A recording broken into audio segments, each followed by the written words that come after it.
Dear students, we have discussed about law, rules, regulations, and conscience as source of ethical guidance, where we are dealing with what ethics is, right? So we'll go little deep with respect to what are laws, what are rules, what are regulations, and when should the conscious come into effect. All these things we'll look into today. Okay. We have discussed this concept long before the sociologist Raymond Boomhart asked people, what do ethics mean to you? They said it's not, it's our religious beliefs, it's about our feelings, it's about like what law requires us to do. And some say that it is about the standards of behavior or society accepts. Some said, I don't know. And we have discussed how this cannot be equated to ethics. Moving forward, in our syllabus, in chapter number 6, it is mentioned laws, rules, regulations, and conscience as a source of ethical guidance. We discussed that ethics cannot be equated to religion, ethics cannot be equated to rules, regulations, our conscience also. Then how can UPSC say that laws, rules, regulation, conscience are the source of ethical guidance? So here we have to take one most authenticated source, that is second ARC report. Second ARC says that ethics provides the basis for creation of laws and rules. It says the laws and rules are enacted by the elected representatives of people in their legislature. When it comes to state, it is the state legislature. When it comes to the center, it is the parliament, central legislature. Ethics provides the basis for creation of such laws. Very important. According to second ARC, ethics provides the basis for creation of laws and rules. But ethics cannot be equated to laws or rules. Second ARC also says that it is the moral ideas of the people that give rise to and shape the character of the laws and rules. Our legal system emanates from the shared vision of what is good or just. The laws what we have are different from the laws which are present in China, which are present in Scandinavian countries, because all the laws and rules emanate from what people think has good and just, right? This we have discussed already. Moving forward now, then what are laws? What are rules? What are regulations? Before that, here, these are the source of our ethical guidance. First question is why? Why these are source of ethical guidance? These are the source of ethical guidance because, as you are aware, ethics, morals, values, and your attitude all are mental constructs. These are very subjective, difficult to comprehend. So, to give a concrete shape, to give a framework for ethical behavior, ethics has manifested into laws, rules, regulation, conscience, religion. Not only that, you can add our customs, tradition, and norms. Right? Is this clear? So these have basis, as second ARC says, these have basis in ethics. These are based on what people feel good, what people feel right, what people feel wrong, what people feel bad, right? This we have discussed. Coming to what are laws? Most important thing is these are enacted by the legislature.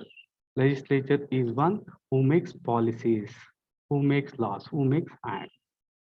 When it comes to what laws are and how many types are there, different types of laws, there, there are many branches in them: criminal law, civil law, and the laws relating to specific sectors like Companies Act, Electricity Act are one branch. We can classify laws in this way. We can also classify laws in another way. They are substantive law and procedural law. Just take the literal meaning of these things: substantive, and here with respect to procedure. Substantive laws define offenses or crimes in terms of their ingredient and prescribe punishment. On the other hand, procedural laws like Code of Criminal Procedure or the Code of Civil Procedure specify the modalities which the court have to follow while dispensing justice. This is with respect to what is the procedure they have to follow. On the other hand, with respect to substantive law, they define what the offense itself. Are you getting the point? Here they define what is an offense. Here there is a concentration on what the substance is, what the matter is.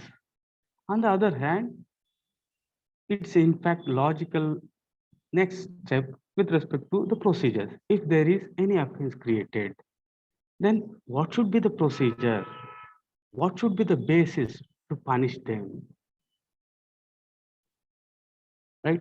Apart from the above, the fundamental law of any nation is the constitution of the country. Right? Any doubt with respect to these things? If you have got any doubt, please let me know. Right? If the concepts are clear, just say yes or no.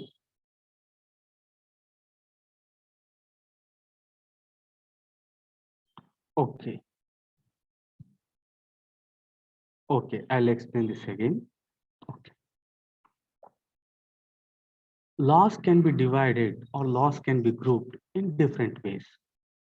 In that, one important way is dividing the laws into substantive law. These define what the substance is, what the real object is. Say, for example, they define what the offense is or what the crime is. If you kill someone, we'll consider them as criminals. We'll consider them as a crime. Then what will be the procedure and what will be the punishment for these crimes? What is the procedure we have to follow? That is explained in the procedural laws.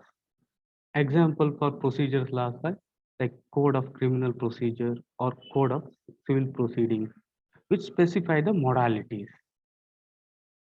Like when a case goes to the court, these are the codes which are taken into consideration. And based on these things, punishment is given. And not only that, we have got the fundamental law of the nation, that is Constitution. As you are aware, Constitution is also a law, right? Okay. Then coming to rules, it is pretty simple. We have already dealt with this in detail.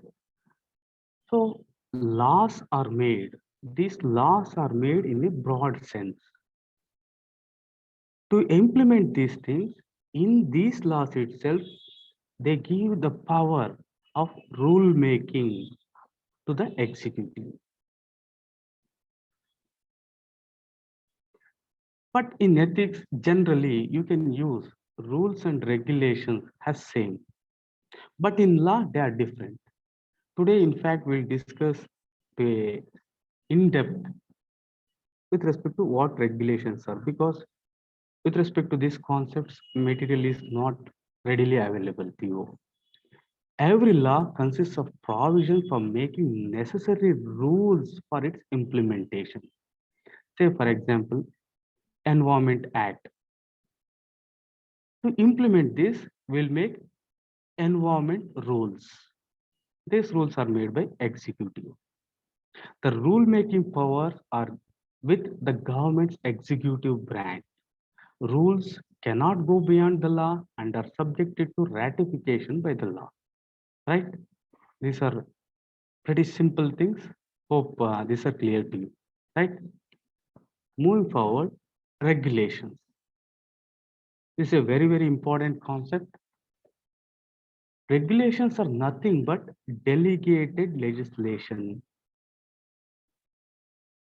What is delegation? In delegation, authority and control, to be precise, ultimate authority and control rest with the person who has delegated. Say, for example, I got a work. I have given this work to my subordinate. Here, the ultimate responsibility, the ultimate authority, and the ultimate control rests with me, though the work is done by my subordinate. He is just doing those work. Clear? To make this point clear, let me give one more concept, decentralization. In case of decentralization, authority and control is vested in those bodies. Say, for example, Panchayat Raj. Here, authority, responsibility, and control, say, for example, with respect to housing, with respect to sanitation, have been given to them. It's not delegation, it's been transferred to them. So the ultimate authority and control rests with the body to which the things are decentralized. Right? Is the concept of a delegation and decentralization clear to you? Let me brief again. In case of delegation, ultimate authority, ultimate authority and control rests with the person who has delegated. On the other hand, in decentralization, this authority and control is transferred to the body, to the agency, where the things are decentralized. Right? Okay. The right to create law, the right to create law is delegated to other authorities. That it is just delegated means ultimate authority still rests with the legislature. Okay. Moving forward, there are some independent authorities and statutory bodies created under an act. So under act, there are some bodies created. We call them as statutory bodies, which have the power for the implementation of the act. Right? These bodies function according to the regulations created by the body itself for their own governance. Regulations are subordinate to rules and also the law. Let me like clarify these things and make things simple with few examples. Say, for example, Institute of Chartered Accounts of India, ICAI, is an independent body set up under an Act of Parliament, namely the Chartered Accountants Act. This is the act. This is created by Parliament. This act is created for the governance of the profession of chartered accountancy. The operations and activities of this body are managed by the council as per the provisions of the Act and the Chartered Accounts Regulations. Right? Still, let me make these things simpler. Say, for example, FEMA, Foreign Exchange management authority. The power to create rules for FEMA Act is in the hands of the central government, whereas the power to create regulations for FEMA Act is in the hands of RBI. RBI is a statutory body. Let me give one more example to you. Protection of Human Rights Act 1993. This act is created by Parliament. The implementation of this act is a work of the executive branch, that is the central government. So central government brings rules. See, this is one is act. Central government is coming up with the rules for its proper implementation. Under this act, there are two bodies like National Commission, National Human Rights Commission, and also State Human Rights Commission. Both these bodies have framed regulations for their own governance, right? So here you can say that statutory bodies make certain rules, certain regulations to govern themselves as to how they have to work and also with respect to the areas which they work. These are said to be regulations, and these are in the form of delegated legislation. Who has delegated this power? This power is delegated by the legislature. How? In the form of an act, right? So any confusion here? Is the concept of regulations clear to you? Okay, great. Okay. Moving forward.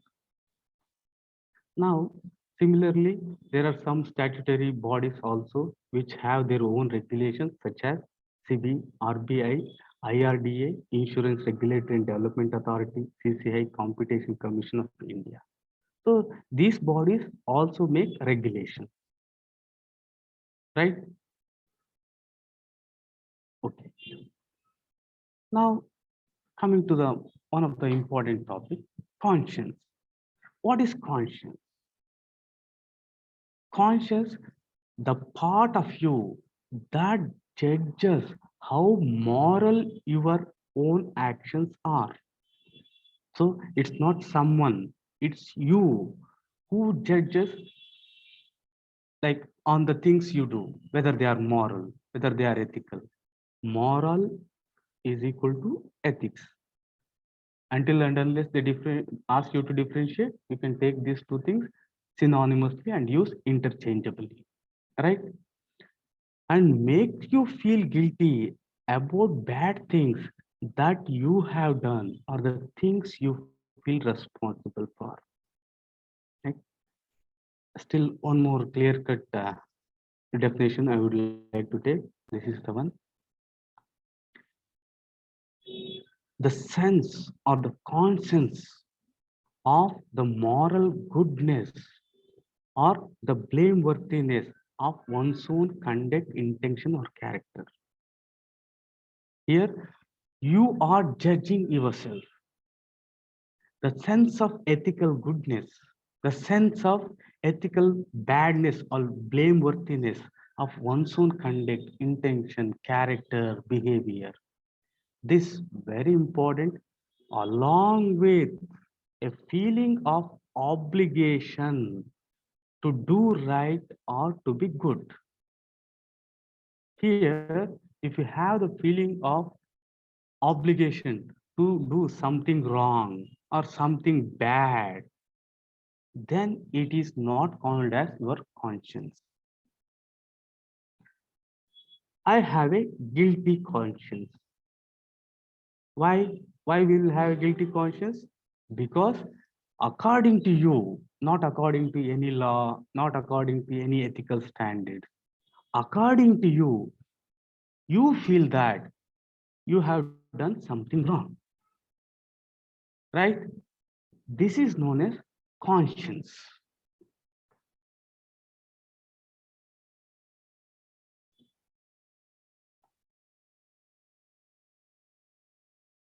right? Is the concept clear? Is the concept of conscience clear to you? Okay, yes. So here, two important things, please internalize here.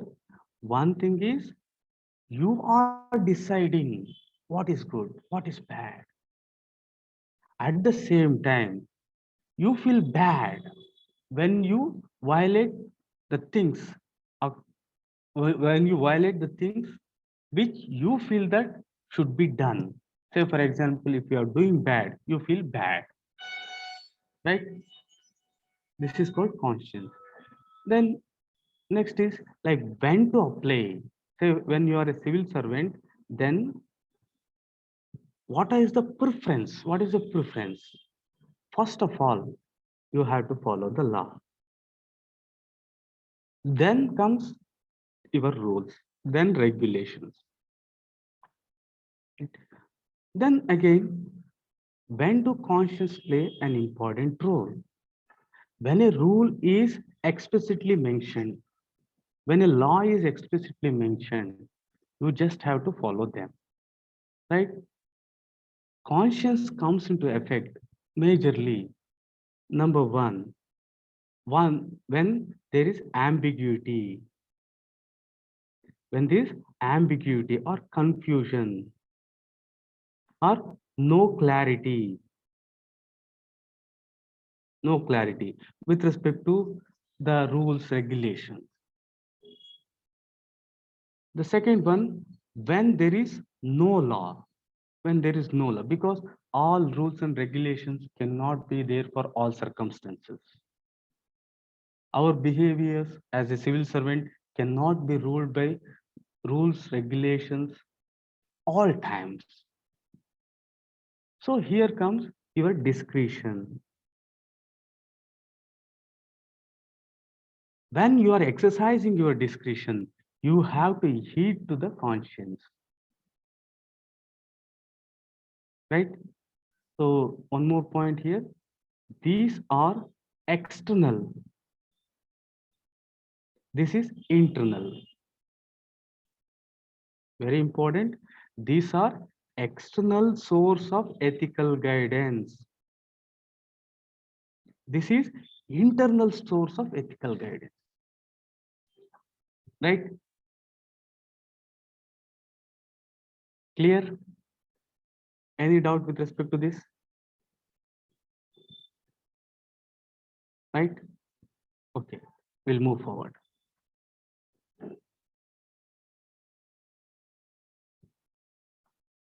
Next, coming to accountability. Here, to understand the concept of accountability, you have to compare and contrast with another important thing, responsibility. So what is the difference between accountability and responsibility? And in accountability, two important words, two important concepts are important. What are they? We have discussed in our last class. Can anyone just message? What are the two important things in accountability?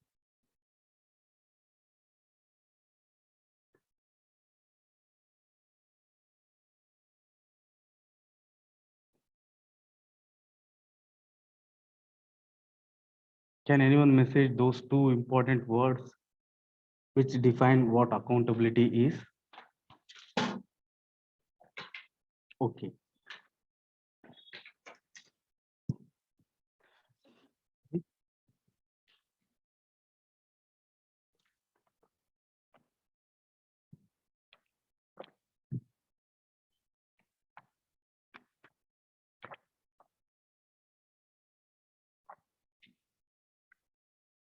Obligation or liability. Great. Okay. That is that is answerability. Bhumika. Great. Then what is the another word? This is one. What is the another? Answerability. Then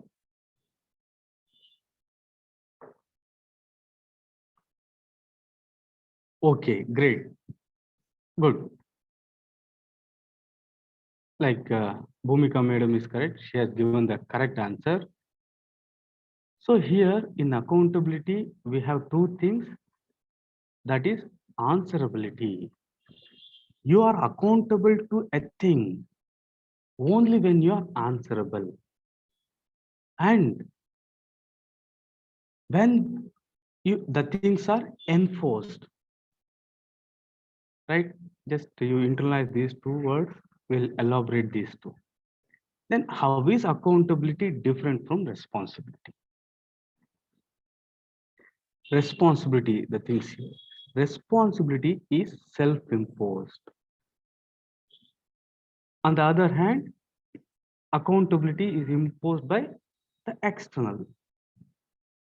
It may be your rules, regulation, it may be senior supervision, it may be auditing,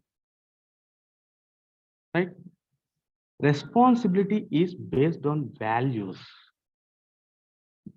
On the other hand, accountability is based on certain rules, regulations. If you are not following, if you are not like taking up the responsibilities which you are bound to take, then there is no punishment generally. Why? It is self-imposed.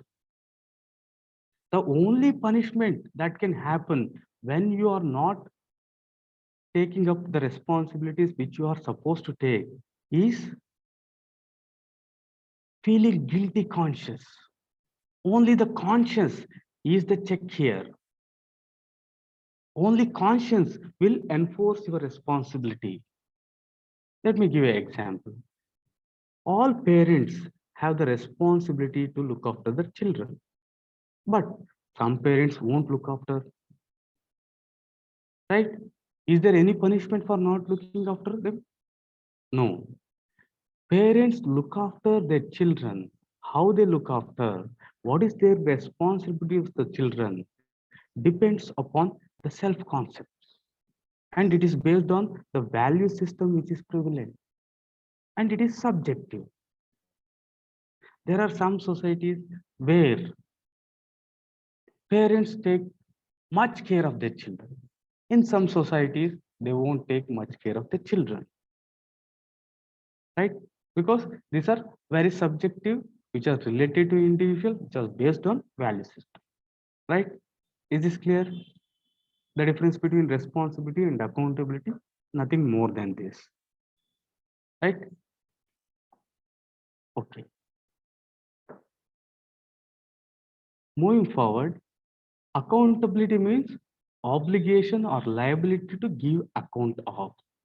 I am accountable for something means there is an element of obligation, means you have to do. There is an element of obligation or liability, and it is generally related to duty. When you are doing, when you are working in an organization, when you are a professional, it comes into play. So accountability is more objective. Responsibility is subjective. It's like we can like it's not the exact comparison. You can just compare this to responsibility is like integrity.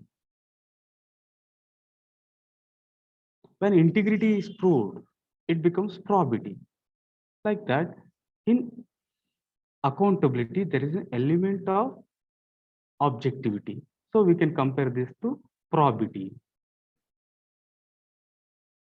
Because probity will be in the form of procedures, in the form of following laws, in the form of following certain methods, processes, right? Accountability happens in two stages. This is very important. I'm taking and these things as it is from the second ARC. According to second ARC, there are two stages in accountability. One is answerability and another is enforcement. How does answerability comes into being? It is in the form of checks and balances. These checks and balances here may be in the form of law, maybe in the form of rules, regulation. And based on this, there is enforcement. There will be incentive mechanisms. If you have done your work properly, then there will be reward. If you have not done, there will be punishment. So these are two important stages in accountability. If any one of these two is missing, then we cannot call that as accountability. What is the use in just checking the things? It won't be effective at all. Say, for example, as a sub-inspector, you have to go to some place and you have to work, but you have not gone. After finding out that you have not gone, if there is no enforceable mechanism, can we have the accountability in future? The answer is generally no. So always there should be enforcement, right? Accountability mechanisms, the same. Two stages are there. One is answerability and another is enforcement. Enforcement in the form of incentives, answerability in the form of checks and balances, which may be in the form of law, rules, and regulations. Right? Okay. Then ensuring accountability of civil servant is difficult. This I have explained. And recently I have found one material also. This is according to second ARC. I have got some other extra things also with respect to IGNO material. So I will add to this. So I tried, but time was not sufficient. In fact, I was like some 5 minutes late because I was thinking that I can add those things, but it was not possible. In the next class, I will let you know that also. So according to second ARC, enforcing accountability to civil servants is difficult because diffusion of responsibility and accountability, and also lack of linkage between authority and accountability. We have dealt with these things already, and activities cut across departmental lines. Next, there is a plausible ellipse for non-performance. Like plausible ellipse means you just take the dictionary meaning, Google if you don't get. Plausible ellipse means plausible ellipse for non-performance. Say, for example, you have to do some duty. If someone asks you, like, why you are not doing, then you say that I had another work. As a DC, as a collector, as a IPS, you are supposed to do X work. But you said that I couldn't do this work because I was doing other work.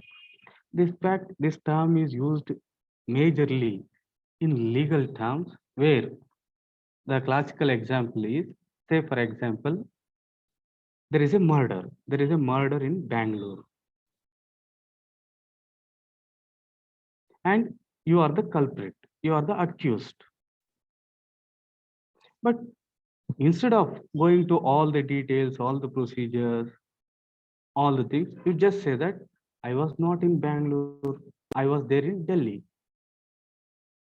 So that is the concept here. Then setting performance targets and assessment of performance is complicated. In case of private organization, it is easy because the major thing here is profit. On the other hand, in government, it is not that easy. Public interest is that which we have to uphold. What is public interest? What people want? We cannot just go with the output. We have to consider how efficient and effective they are. So here, since the performance targets and assessment is difficult, it is difficult to hold them answerable. When it's difficult to hold them answerable, it becomes difficult to enforce them, right? So any doubt with this concept till here? Any doubt? Willingness to responsibility. Okay. Willingness to responsibility is not accountability. Any doubt? Shall we move forward? Okay.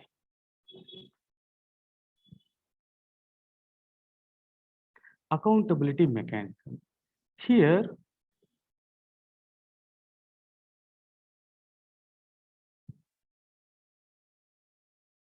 did not understand real life example. Navneet, with respect to what? Which concept of real example which I gave? You didn't understand. With respect to responsibility and accountability?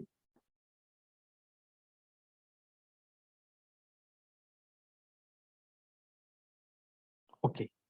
So accountability mechanisms. Here, there are two accountability mechanisms. Number one, within the state. Here, don't have confusion, just take as government. Within the government, within the government, your legislature, your executive, your judiciary, all have the equal status. Nothing is in among these things. No one is superior and no one is inferior. So here it is horizontal, right? On the other hand, we have got vertical accountability. When, say, for example, this is the state or the government, when the accountability is imposed from something, someone which is outside, here they are hierarchical. Because here, if, say, for example, if people are trying to hold the executive accountable, then it is said to be vertical, right? So is the concept of vertical and horizontal accountability clear to you? On the other day, I couldn't explain this.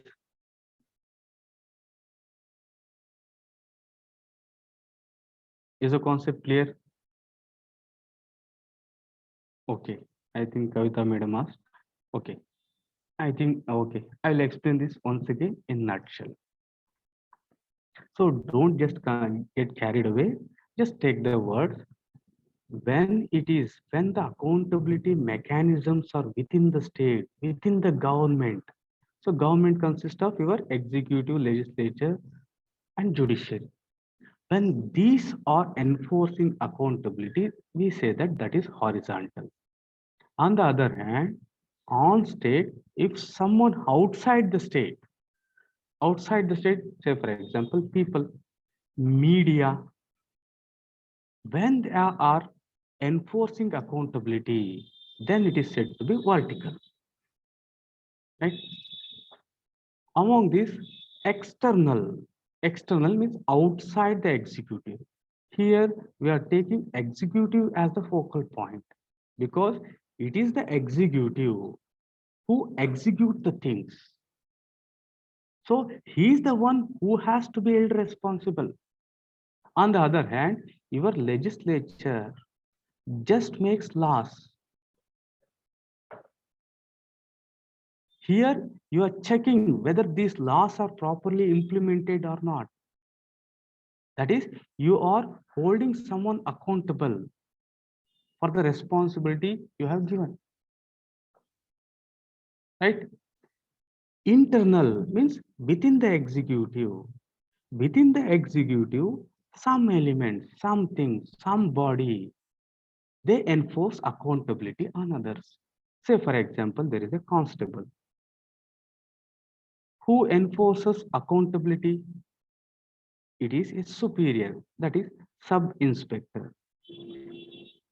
So he is also executive, he is also executive, right? Outside the state, we have got high effective, low effective, and low to medium effectiveness. These are very important because second ARC itself has said that these are high, low, and low to medium effective. So whenever you get all the things related to these things, you can write. Okay.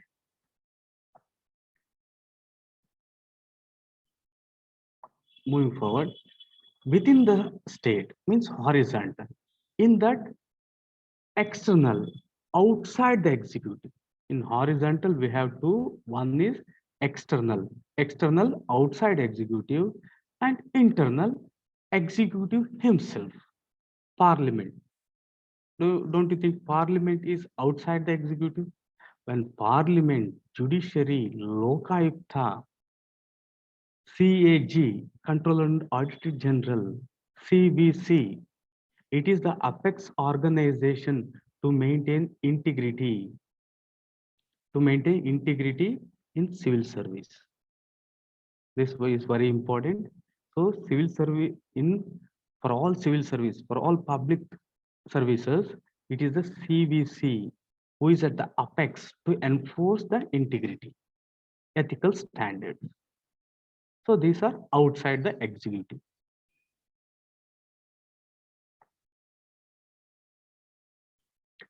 Here, Central Vigilance Commission, okay, full form, okay, CVC, Central Vigilance Commission.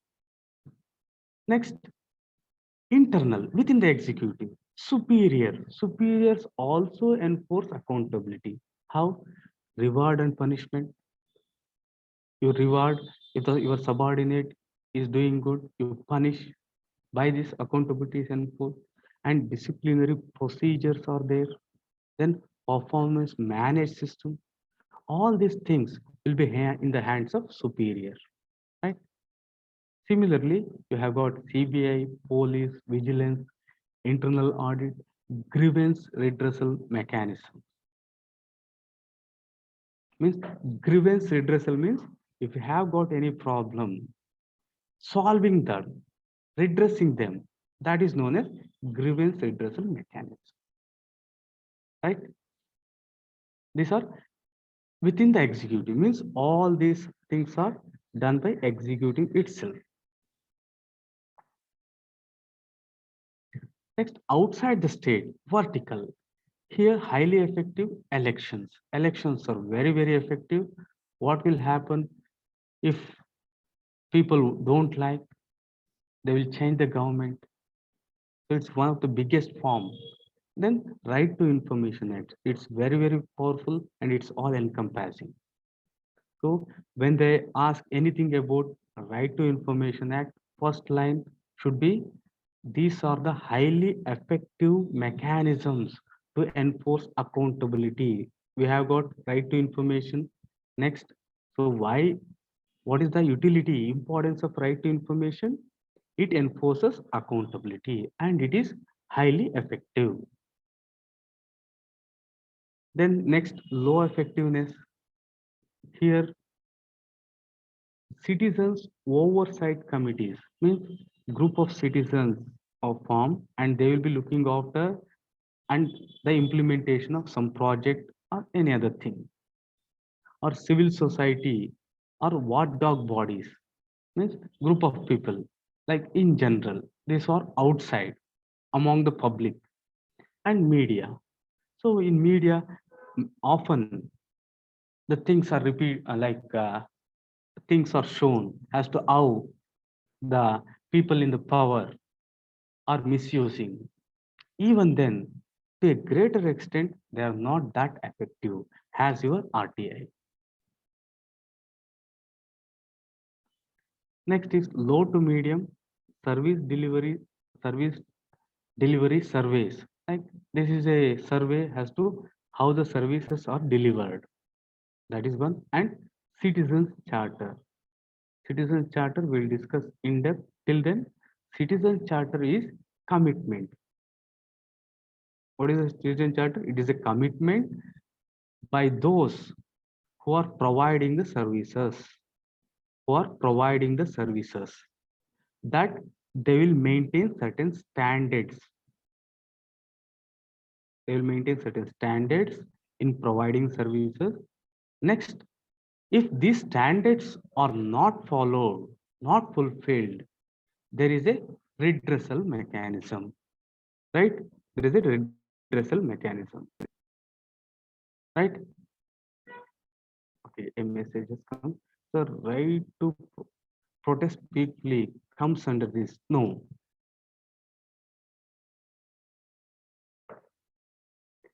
So here, like this is one of the method to voice your concern. But here is this directing towards the accountability?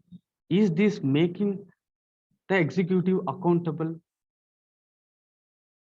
Like in a broad peripheral way, they do, but we cannot say these are the accountability mechanisms. Right? You are protesting to redress your grievances. That may not be exactly or directly related to the accountability of the executive. Right? Is these things clear to you? Right? Any doubt with respect to these things, accountability?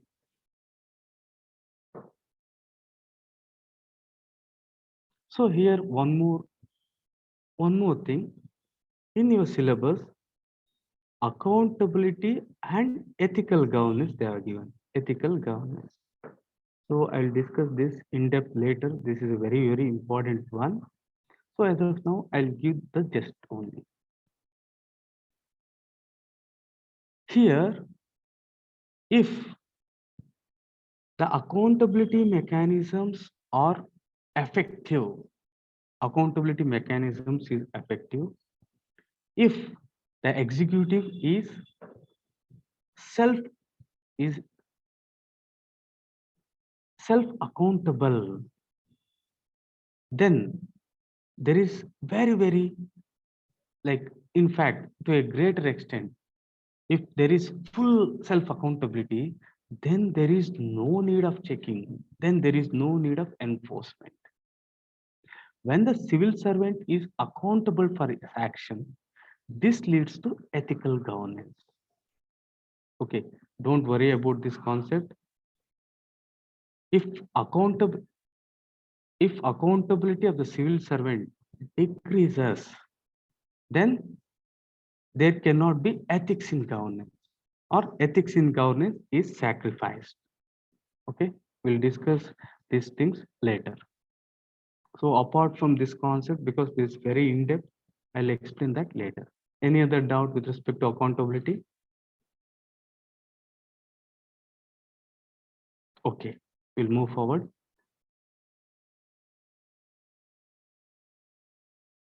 Okay.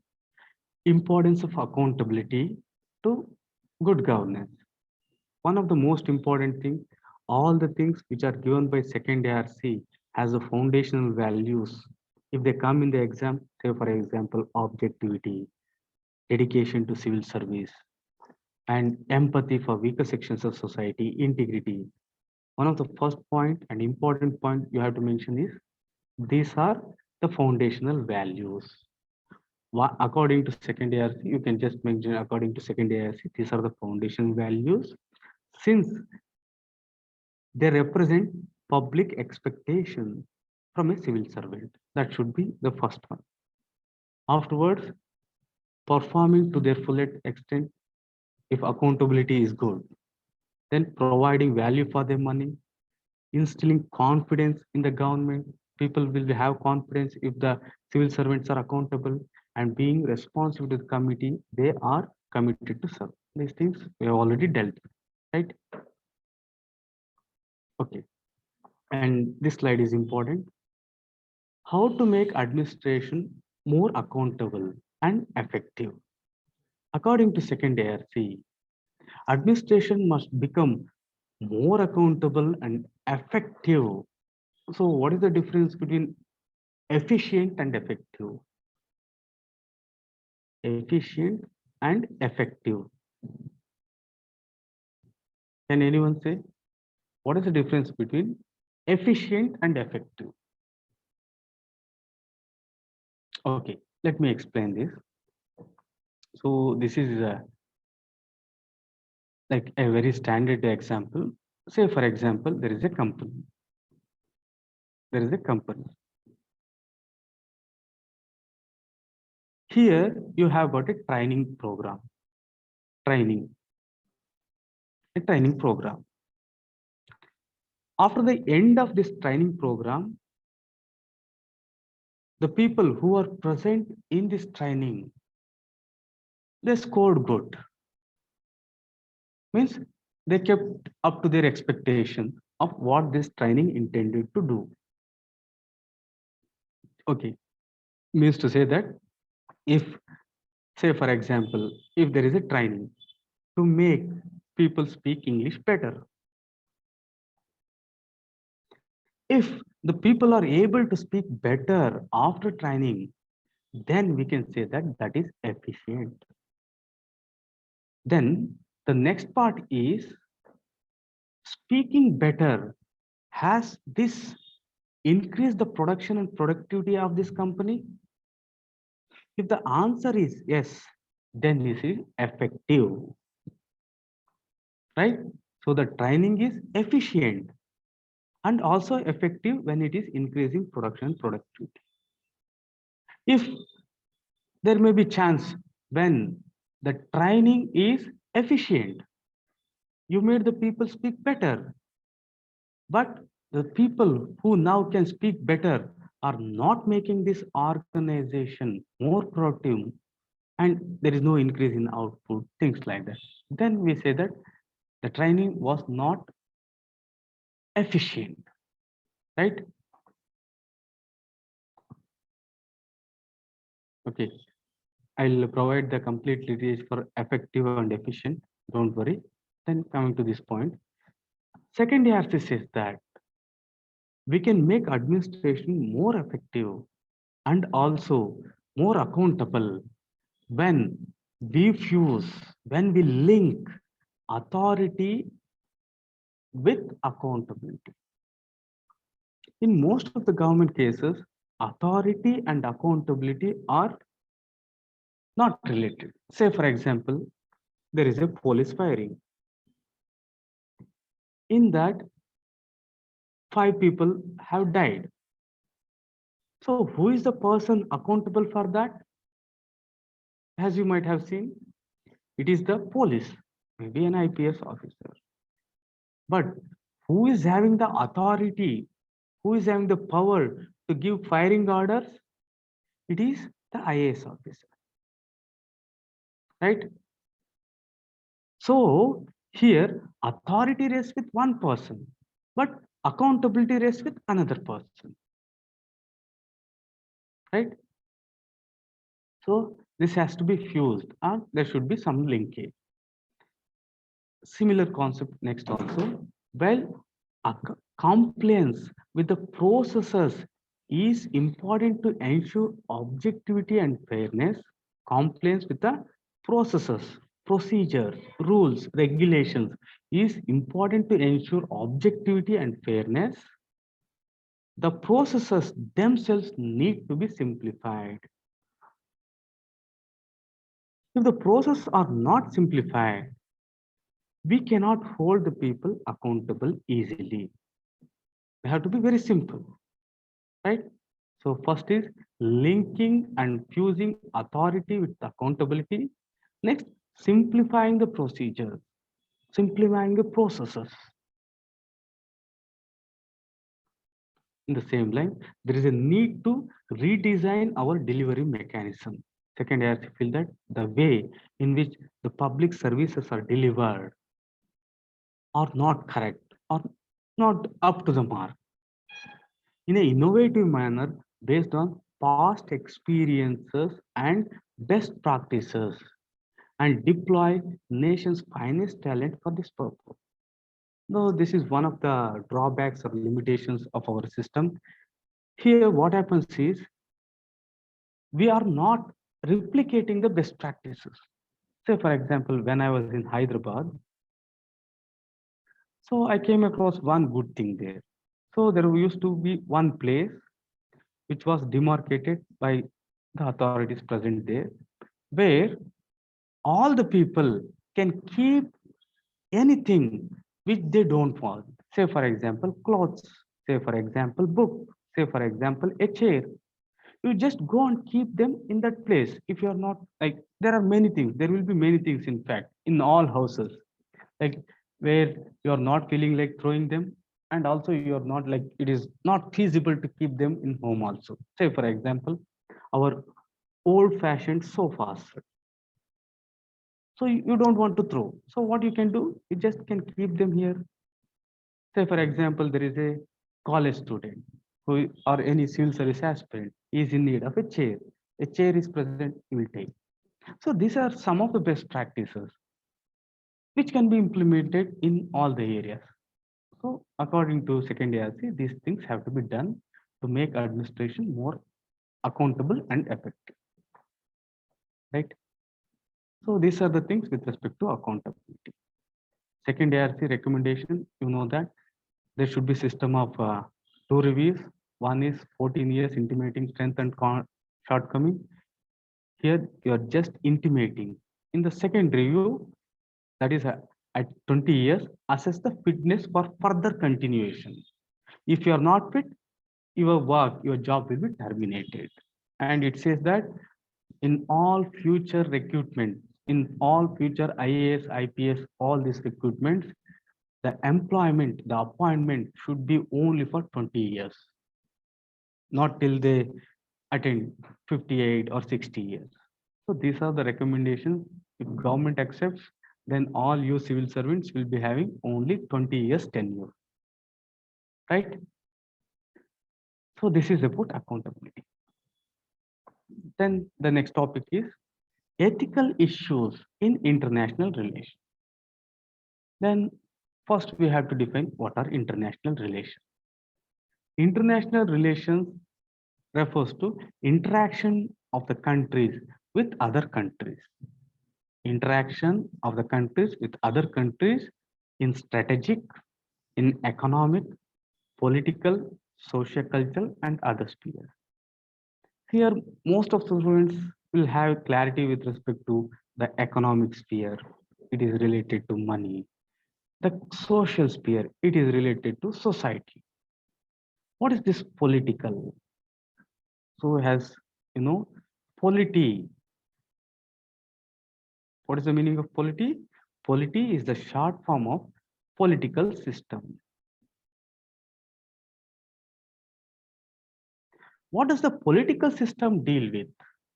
Political system deal with how power and authority are exercised in a society, in a country, in a community, in a society, right? Is this clear? Polity refers to how power and authority, you just like all the three are important: economic, social, so with respect to society. Polity refers to how authority and power are controlled, how they, say for example, political system. Indian polity means Indian political system. In Indian political system, how power and authority are exercised, how power and authority is vested. So it will be in the form of government, where government has three branches. So this is our political system, right? Is the concept clear? Okay, we'll move forward. Determinants of ethics in international relations. Okay, thank you. What are the determinants of ethics in international relations? What is the main determinant? Think it over. Determinants of ethics in international relations.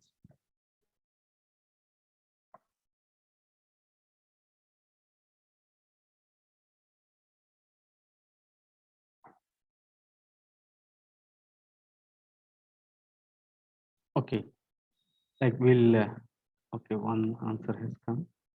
Culture. Okay, not bad. Still, most important.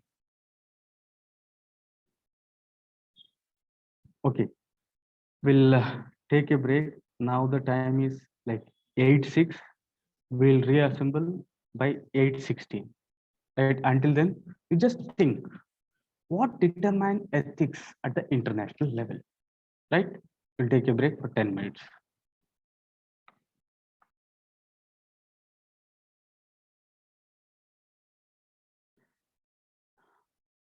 Dear students, welcome back. What are the determinants of ethics in international relations?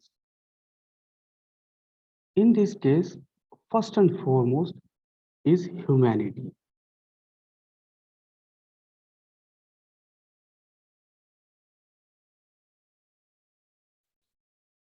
We are all humans.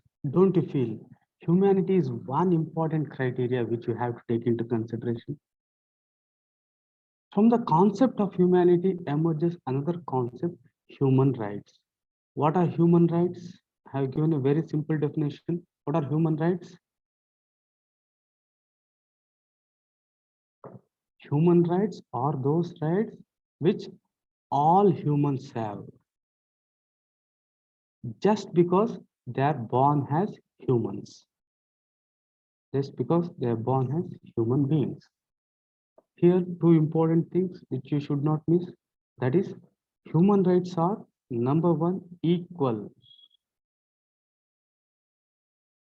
and at the same time, they are non-alienable, means they are not separable. They are not non-separable,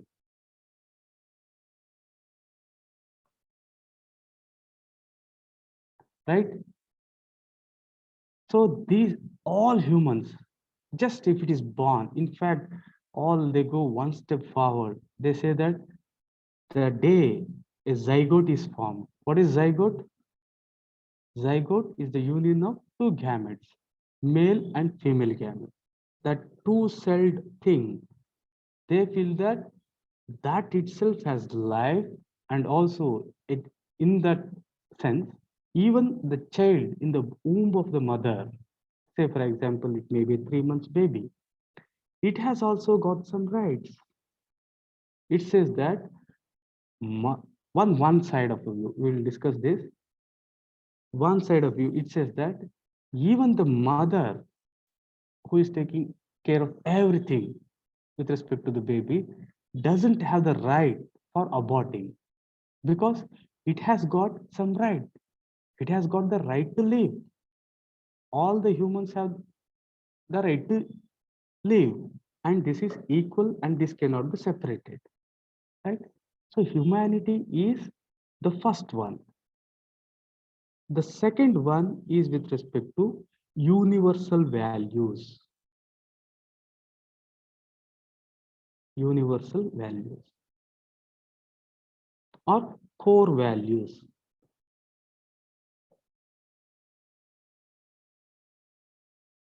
What are universal or core values? These are the values which are present in all societies, irrespective of any race, any religion, any caste, right? Important for all societies, all cultures, because the foundation of a culture is the values. Values differ from one society to another, one culture to another. But there are certain values which are important for all society and which all societies agree that they are important. Say, for example, honesty, not stealing, compassion, empathy. So these are the basis, and all the things with respect to international should. Okay, there is a long message. The values of peace, freedom. Yes, Kavita madam, correct. The values of peace, freedom, social progress, equal rights, human dignity, enshrined in the Charter of United Nations and the Universal Declaration of Human Rights are no less valid today than when over half a century ago. Yes, true, correct. Okay, this should be the basis.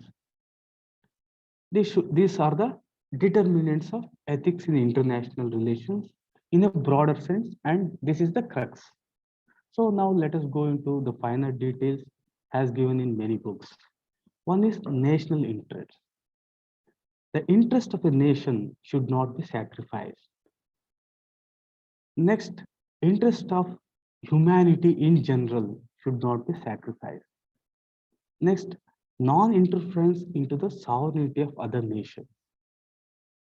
Say, for example, like we are accused that there are atrocities going on in Jammu and Kashmir.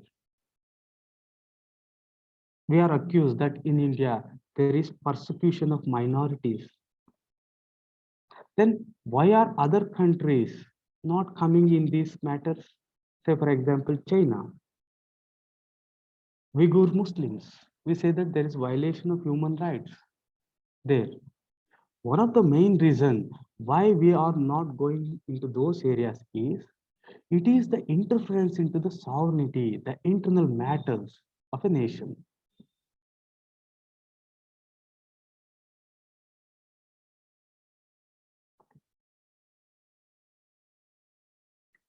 Treaties and agreements. Many international organizations and have come up with many treaties and agreements. Not only that, we among many countries, for example, SARC with our neighbors, and also we have got membership in UN, all have treaties and agreements. So these have to be abided by. Yes, these also determine what is ethical.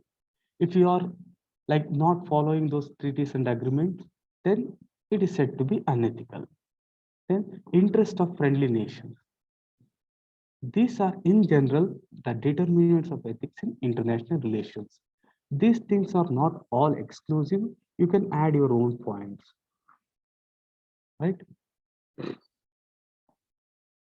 So very important thing, all of you, please go through the toppers answer sheets. So they're readily accessible in Google. Say, for example, Tina Dabia, many toppers, first rank, all their question papers, answer papers are there. You please go through them. You just analyze how they have written the answer. That gives an idea as to how you have to write, how they are defining the things, how they are correlating the things.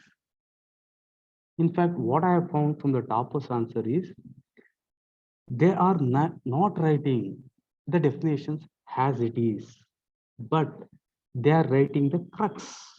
What is there? That is more than sufficient in their own words. If you miss some words, some things there, it doesn't matter because we are all humans. Definitely, like you, all will be having those limitations. In the fit of writing as it is, all the definitions, if you try to behead, it will be counterproductive, right? Different ways, sir, difference in ideology among. What about the difference in ideologies among the nations? In fact, the difference in ideology now has culminated into one thing. The ideology and the order of the day is democracy. So this is one ideology or one principle which has been accepted.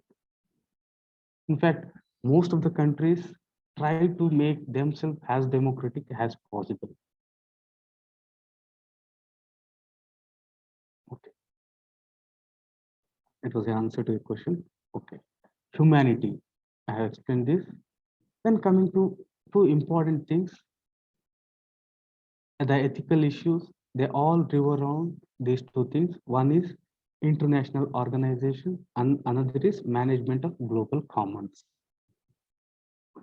So international organizations, for example, United Nations, World Bank, these are not representative.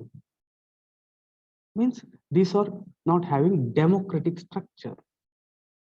Say for example, in UN, 5 countries are having veto power. What is the basis? The basis was that these powers were having nuclear weapons at that point of time. It is not correct. It is not ethical. And all the organizations, even in fact, some of the very peace-loving Scandinavian countries like Finland are very eager to join NATO. Why? This is very powerful.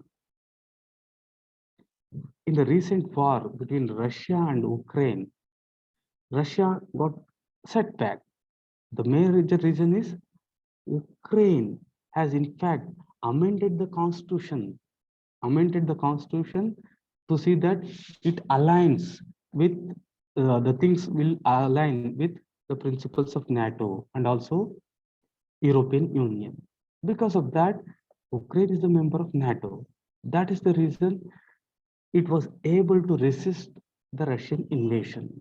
And it is like one parlance and one example most often quoted is they say that NATO is like a boys' hostel, means a place where all energetic, some 100, 200 youth live.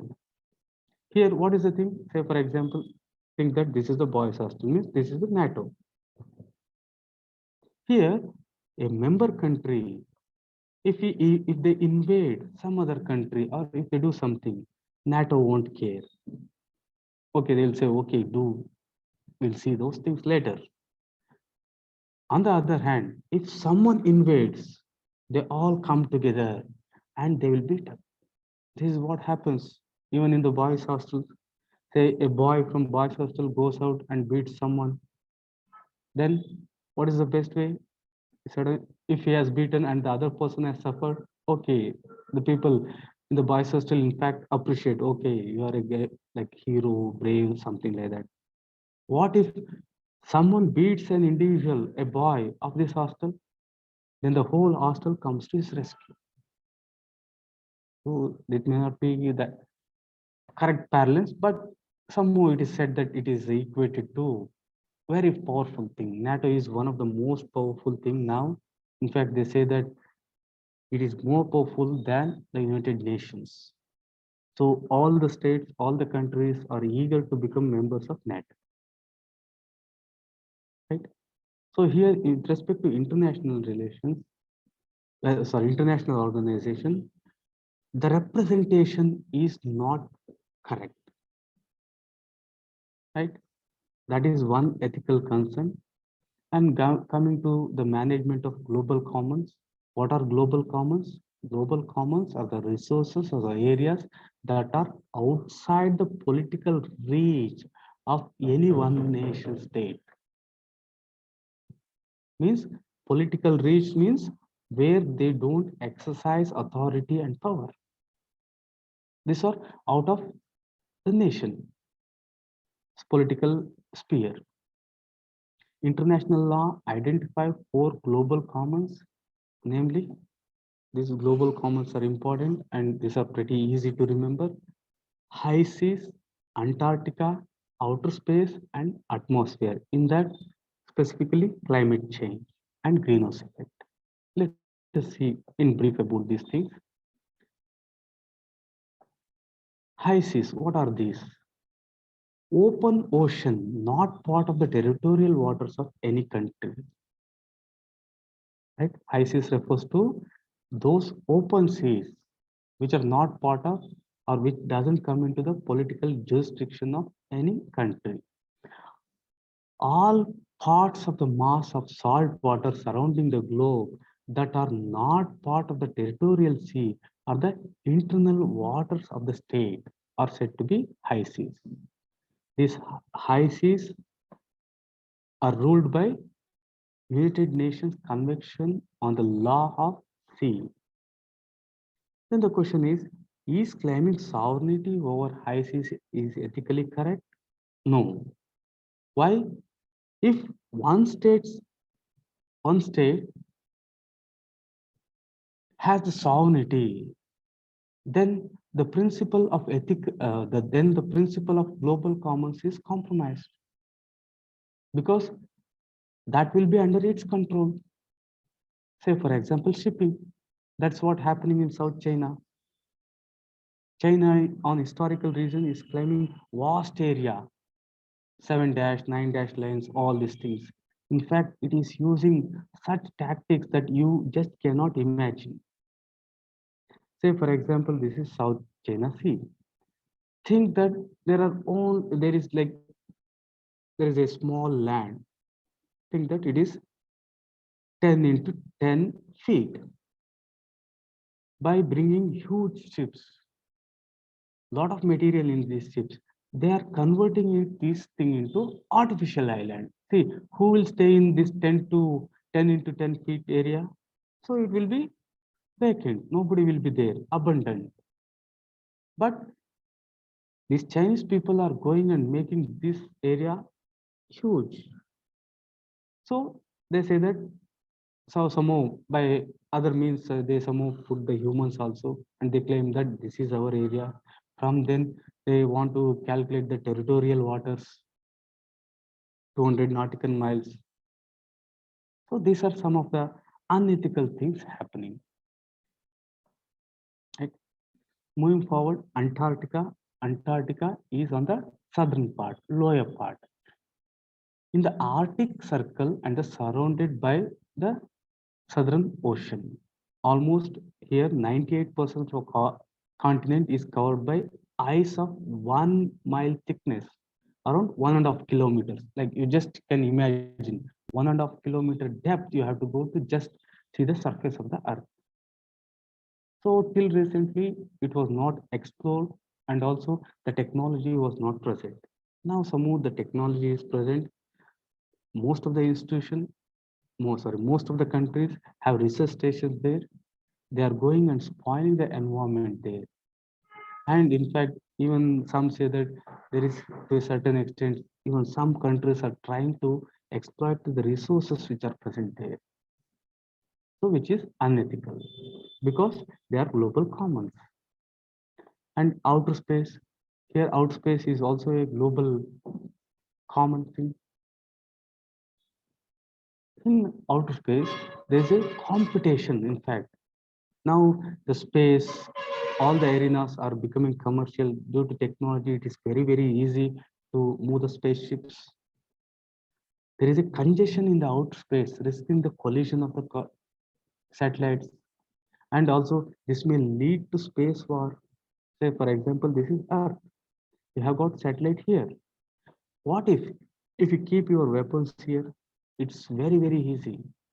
Say, for example, in case of Kargil, why we had little difficulty in drawing all the militants out of Kashmir, because they occupied higher places on the hills. Similarly, when you go to space and keep your weapons, you will be having advantage. So these outer spaces should not be used for keeping like any weapons of mass destruction or any weapon. Then climate change, this concept is important. In climate change, in all the talks, one of the most agreed thing is with respect to CBDR, common but differential responsibility. So here the responsibility is common, but the responsibility is different for different nations. That is the simplest meaning.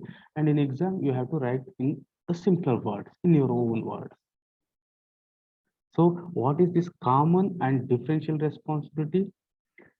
Because of human presence, so in one or the other way, we are polluting the environment, right? So we all have the responsibility to protect the environment. But there are some countries, especially the Western European countries, where industrial revolution began long back. They have polluted more. So they have to pay more. So they have got higher responsibility, differential responsibility. This is the meaning.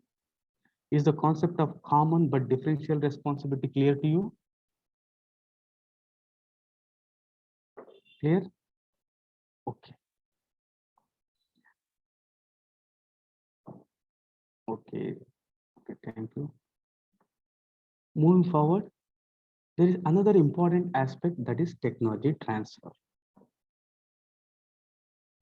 Many Western countries are not transferring the technology which is present. In fact, they have got a reason for that also. This technology has not come to them freely. They have invested their time, their money, their talent, everything. If they transfer this, we can reduce the climate change to a greater extent. In most of the countries, coal is one of the major source of energy. Thermal plants in India are not efficient. they are polluting a lot. The reason is we don't have the necessary technology. Western countries ask us to decrease the pollution, but they are not transferring the technology. And funding arrangements. These funding arrangements are not done on a fair basis. All the countries who are funding, they have got some of the other vested interest when they fund the project there. Maybe an agreement with that country or a kickback from the country or something like that. So these are the issues on which most of the countries are divided. So in addition to this, intellectual property rights, humanitarian interventions, and technology. When it comes to intellectual property rights, here the major concern is in the larger interest of humanity. Say, for example, recently we had COVID. There were many good medicines, many good vaccines. But because of intellectual property rights, we were not able to produce them. Similarly, humanitarian interventions and technology, which is the most important thing.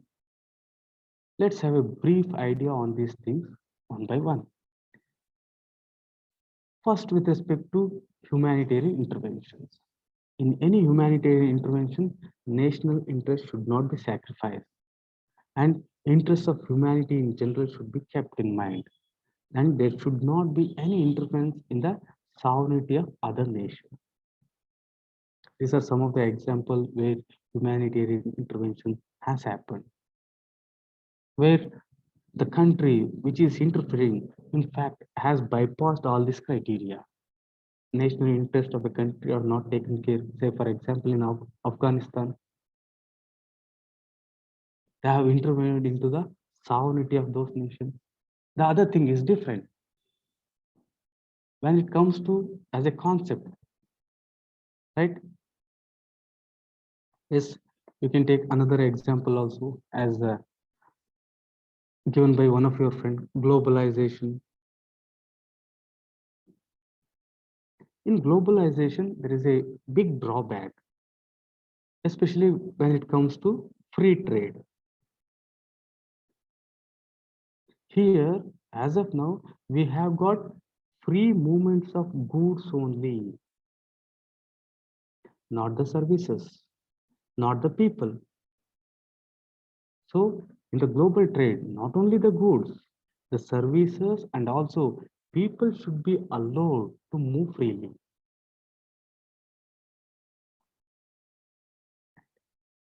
So these are the questions which were given in UPSC 2020. This, see the last one, technology as a salient factor in the international relations.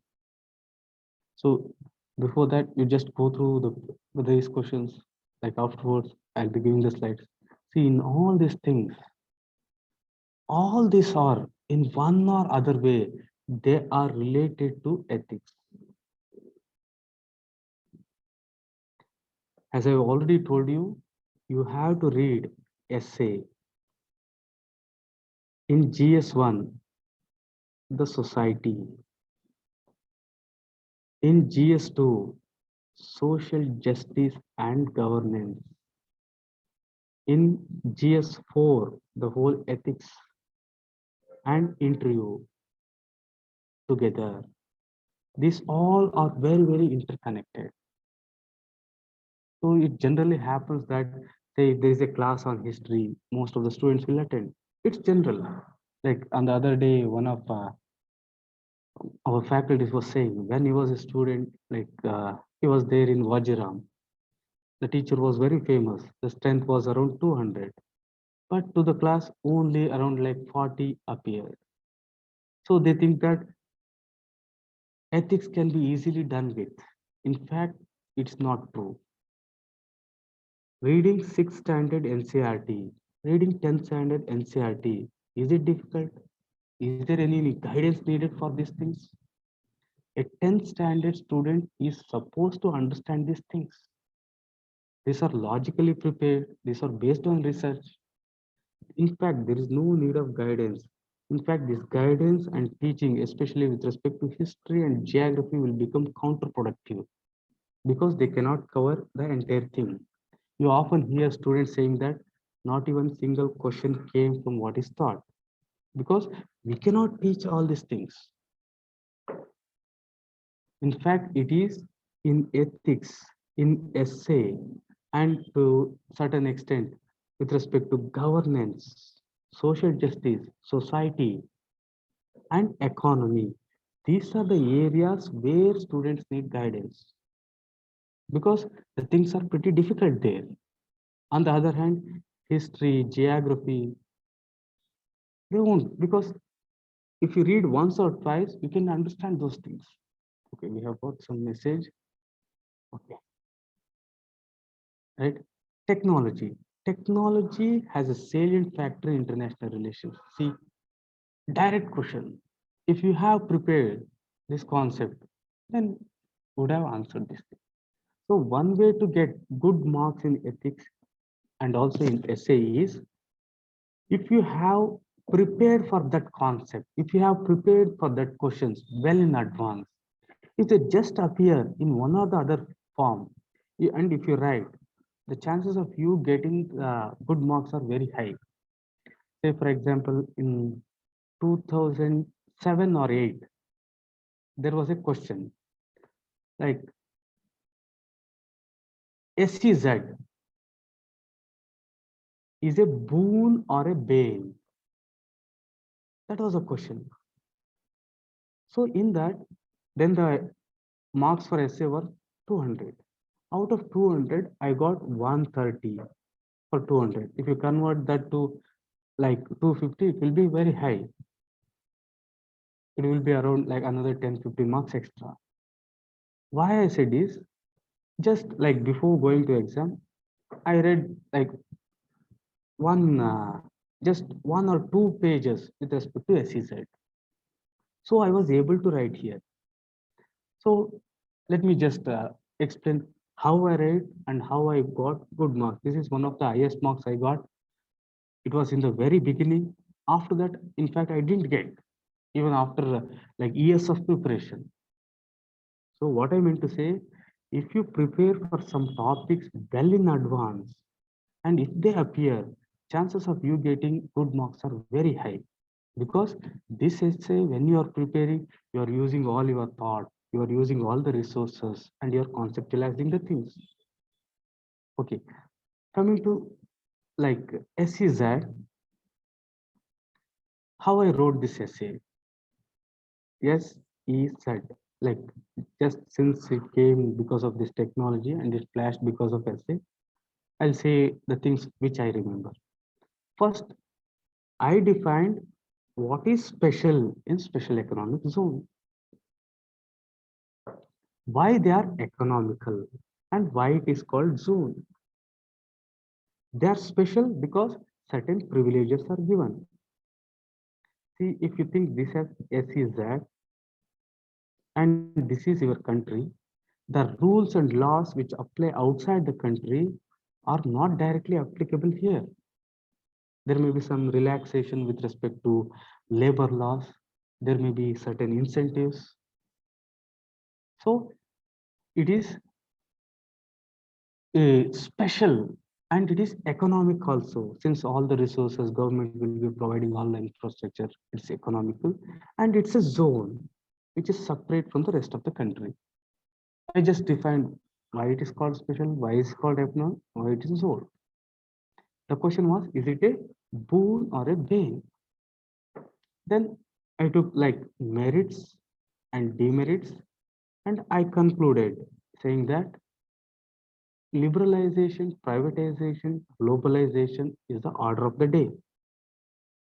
China has taken advantage of that, and as you are aware, especially after the COVID incident, when the whole world was shocked with the corona, China has emerged as near like superpower or a big power, if not superpower. This happened in the history way back after Second World War. After Second World War, the whole climate in the world changed because then America became very powerful. One of the reason was America was the major producer, major manufacturer of all the goods and services. Now also China is one of the major producer, major manufacturer. It is said that you like it or not, China is in every home. Is there any person here in the class who is not using Chinese goods in one or the other form? It may be as small as a lighter, as a nail cutter. Can you see, can you find any Indian nail cutter? Can you find any Indian mobile phone?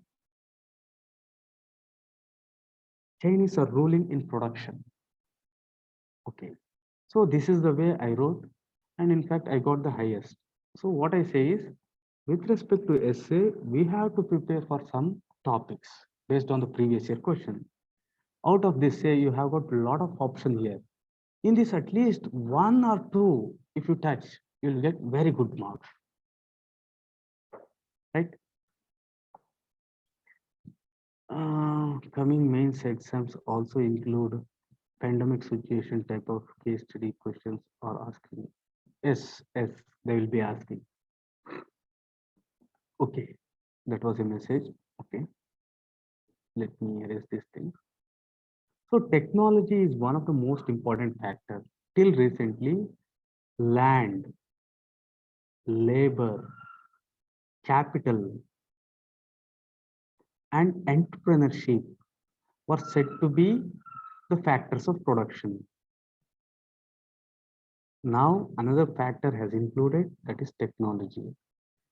This is playing a very, very important role. Recently, HAL had an agreement with the French company to produce helicopter. In fact, in India, technologically, we are not that sound as we think. Say, for example, our like maybe if you take the pilots or any other thing. In fact, we don't have technology in those areas. Say, for example, Airbuses, aeroplanes. Are we able to produce? No, we are not having. France is a very small country. We have taken Rafale and many other things from here. Why? It has got technology. Technology is a salient factor in international relations. Right? So intellectual property rights, here the major ethical concerns are with respect to accessing new technology, especially when it comes to things like life-saving medicine. Here the question is defending intellectual property rights on the grounds of commercial benefits or to share the technology for humanity. So what should be the thing? So should we protect intellectual property rights for commercial benefits or should we share the technology for humanity? What is your answer? A or B?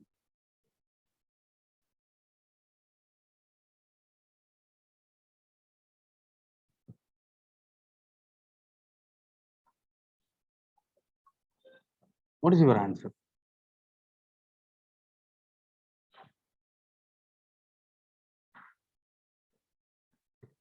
If this question is asked in your examination, you have to take a balanced view. You have to take a balanced view. What is that? Here, see, the technology which they have got, it has not come to them easily. It has not come to them freely. They have put a lot of effort. They have put a lot of money, human resources invested there. After that, they have got these things, right? At the same time, these technologies are very, very important to save life. When humanity is at stake, this technology cannot be seen only with the commercial benefits in mind, right? So here, one thing is when it comes to protection of humanity, this technology should be shared. At the same time, you have to give due benefits to the person who has this intellectual property rights, right? Is the point clear? So you have to say that for the sake of humanity, they also have to be shared. At the same time, some advantage, some benefit, some reward should be given to the person who is having this intellectual property rights. The reason is, if you don't give intellectual property right ownership to those who produce those things, in near future, there are chances that there won't be any innovation at all. You are spending millions of rupees, but if the technology is passed on to others without your permissions, or you are not given exclusive rights on those technology, will you invest again those millions of dollars? No.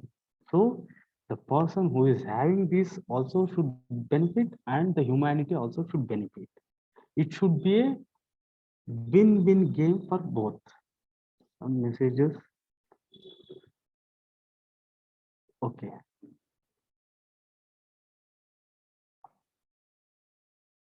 So these are some of the ethical concerns, like slave trade in Africa. Some to a greater extent it's not there. MNCs abiding by the national law.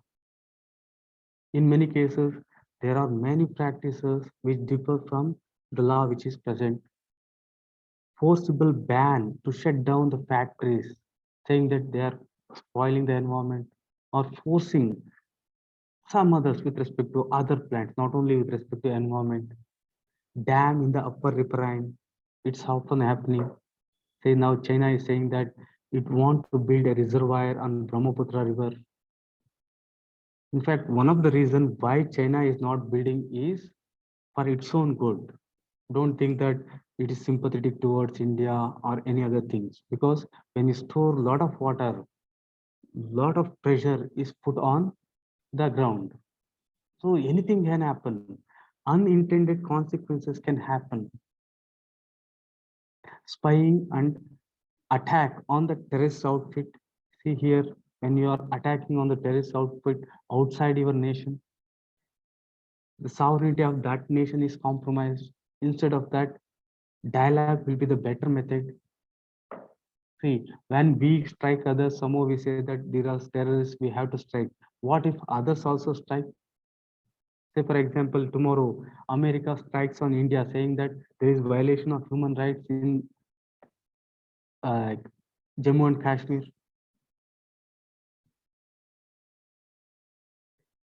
Cases of human rights violation in Palestine, hoarding of oil reserves. These are some of the ethical concerns, right? Then coming to funds and investment. Ethical issues in international funding. Here, two terms, important terms, which are often used interchangeably, but they are different. When it comes to funding, it is for social purpose. On the other hand, investment is for business purpose. Right? So here, when you are funding, there should not be any string or any condition attached, because here the motive will be different. When you are, say for example, if there is a condition that you have to sell your oil, or you have to open the doors of your economy, and this funding should not stir up the peace and tranquility, should not disturb the peace and harmony of that country. A gesture of soft power can be used here instead of these things. What is soft power? It is a persuasive approach to the international relations, typically involving the use of economic and cultural influence. This may be in the form of, say, for example, we can have soft power with China with respect to religion, Buddhism. We can have the same with even Sri Lanka, even with most of the Southeastern countries, Southeast Asian countries. On the other hand, we have got soft power with respect to Pakistan also, because our Bollywood movies are very popular. They are more popular than the movies made in Pakistan. And before funding, You have to consult the country. You cannot just pipe down the money. You cannot just throw the money to some NGO or anything without the consent of that nation. Fund should not be used as a bargaining chip for favors. The same thing.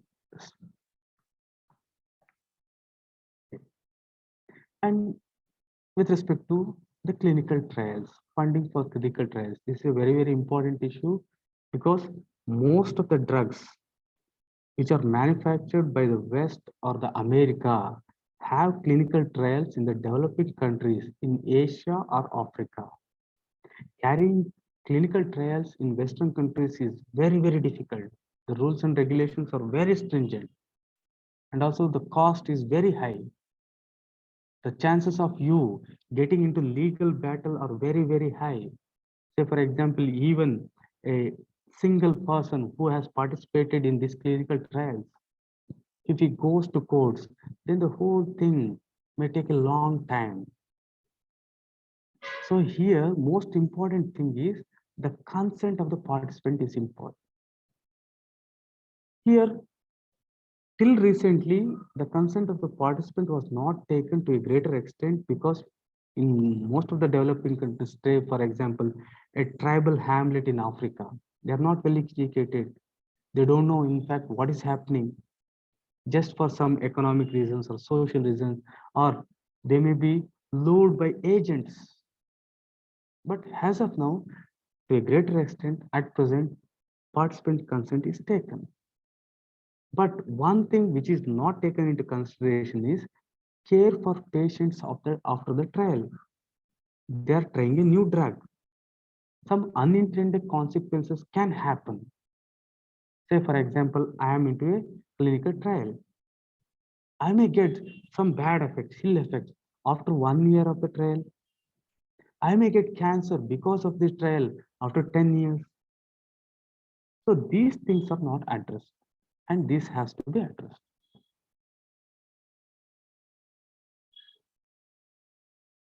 And funding for promoting human rights. This is one of the thing which was in news till recently.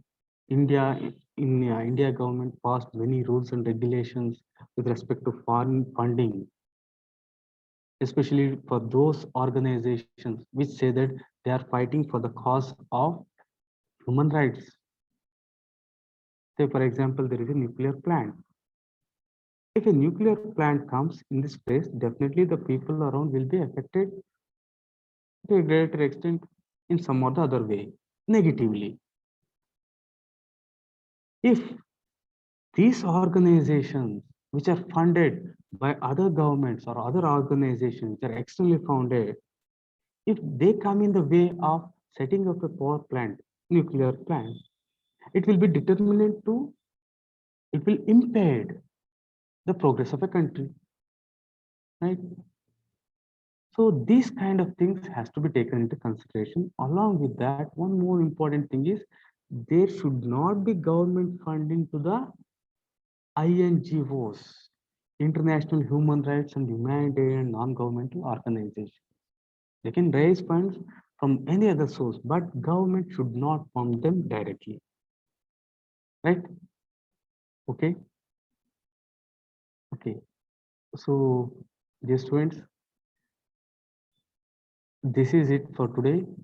We'll end the session for now. We'll wind up the session and we'll get back to the class tomorrow. Have a great day. Enjoy your preparation.